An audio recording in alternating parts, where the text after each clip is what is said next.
Salve, estudantes! Eu sou o professor Victor Aragão e no vídeo de hoje teremos o terceiro simulado de processo do trabalho, focado na primeira fase da OAB. Veremos assuntos importantes cobrados pela Banca FGV nas últimas provas. E você já é inscrito no canal? Então se inscreve aí, deixa seu like, que assim você ajuda esse projeto e possibilita estar trazendo cada vez mais aulas, dicas, conteúdos e simulados para vocês. E agora vamos ao simulado. Questão 1, FGV. A Sociedade Empresária de Transportes Mundo Pequeno Ltda foi condenada ao pagamento de horas extras e diferença salarial na ação movida por Mauro Duarte, seu ex-empregado. Após o trânsito em julgado e apuração do valor devido, a executada foi citada para efetuar o pagamento de R$ 120 mil.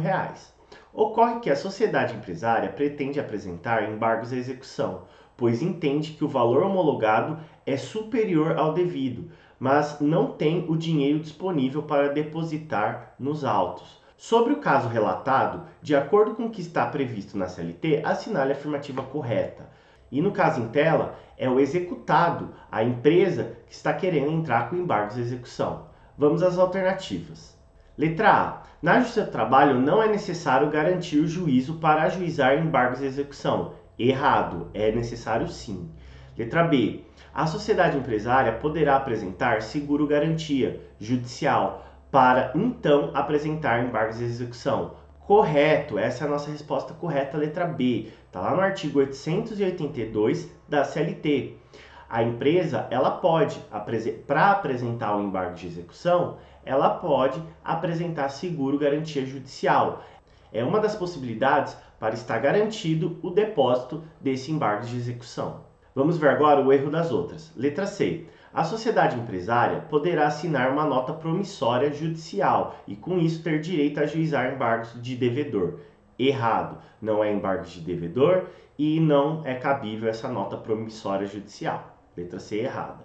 Vamos ao erro da D. Se for comprovada a situação de necessidade, a sociedade empresária, depositando 50% da dívida, poderá embargar. Errado. Não existe essa possibilidade de pagar 50% do depósito. Então, resposta correta, letra B. Vamos para a questão 2 agora. FGV. Após ser alvo de um inquérito civil junto ao Ministério Público do Trabalho, MPT, tendo sido investigada pela prática de suposta irregularidade, a sociedade empresária Vida Global assinou um termo de ajuste de conduta, TAC, com o MPT, para sanar o problema e evitar a judicialização daquela situação, o que poderia abalar sua credibilidade perante aos investidores nacionais e estrangeiros. Ocorre que a sociedade empresária não cumpriu o que foi estipulado no TAC, seja no tocante à obrigação de fazer, seja no pagamento de multa pelo dano moral coletivo. Diante dessa situação, de acordo com os termos da CLT, assinale a afirmativa correta. E essa questão traz como assunto principal o termo de ajuste de conduta. E no caso em tela, esse ajuste de conduta ele não foi cumprido pela sociedade empresária. Então agora vamos às alternativas. Letra A. O parquet deverá propor execução de título judicial. Errado. Letra B. O MPT deverá ajuizar execução de título extrajudicial. Correto, essa é a nossa resposta. Letra B, resposta correta, conforme artigo 877-A da CLT. Então, a partir do momento que esse termo de ajuste de conduta ele não é cumprido, cabe ao Ministério Público do Trabalho ajuizar uma execução de título executivo extrajudicial, aquele que não passou pelo trâmite do processo judicial que culmina numa sentença. Então, nesse caso, o TAC ele gera um título executivo extrajudicial. Letra C. A ação própria para cobrança será o inquérito judicial. Errado. Letra D. O MPT deverá propor reclamação trabalhista no rito ordinário. Errado, não é o caso. A partir do momento do descumprimento de um termo de ajuste de conduta, o Ministério Público do Trabalho pode ajuizar uma execução de forma direta, sendo de título executivo extrajudicial. Não precisa passar pelo rito ordinário, pela fase de conhecimento, não. Vai direto para a execução. Agora, questão 3. FGV. No decorrer de uma execução trabalhista, não se conseguiu penhorar nenhum bem da empresa executada nem reter qualquer numerário dela em ativos financeiros. Então, o exequente instaurou um incidente de desconsideração de personalidade jurídica para direcionar a execução em face de um sócio. O referido sócio foi citado e, no prazo de 15 dias, manifestou-se contrariamente à sua execução. Submetida a manifestação ao contraditório e não havendo outras provas a produzir, o juiz julgou procedente o incidente e incluiu o sócio no polo passivo da execução, na condição de executado, sendo então publicada essa decisão. Considerando a situação retratada e os ditames da CLT, assinale a afirmativa correta. E essa questão traz como tema central sobre a desconsideração de personalidade jurídica, o incidente dessa desconsideração. Então vamos às alternativas. Letra A, por ser interlocutória, correto, é uma decisão interlocutória, não é aquela decisão que põe fim ao processo, definitiva, terminativa, apenas vai decidir pontualmente sobre um assunto. Essa decisão é irrecorrível, devendo o sócio se submeter ao comando e pagar a dívida. Aqui temos um ponto importante. A questão ela fala que já está na fase de execução, ela deixa bem claro isso. Então, a resposta A está errada, pois na fase de execução cabe sim recurso. Se fosse na fase de conhecimento, aí sim não caberia nenhum recurso dessa decisão interlocutória. Vamos agora à alternativa B. O sócio em questão poderá recorrer da decisão independentemente de garantia do juízo. Correto. Se na fase de execução, que é onde encontra o problema do caso em tela, o sócio querer recorrer, ele pode e não precisa garantir em juízo.